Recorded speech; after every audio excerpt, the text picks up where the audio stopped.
A man hiccuped for 68 years straight, transforming an everyday annoyance into a lifelong, baffling ordeal. Charles Osborne's hiccup saga began in 1922 and persisted unstoppably until 1990, totaling over 430 million hiccups. Doctors were stumped, unable to find a cure or definitive cause, leaving Osborne as both a medical mystery and a testament to human resilience. Imagine navigating daily life, eating, sleeping, conversing, with an involuntary spasm interrupting every breath.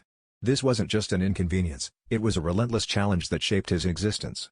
Despite the odds, Osborne adapted, living a full life, and leaving us marveling at the incredible endurance of the human spirit faced with an unending hiccup.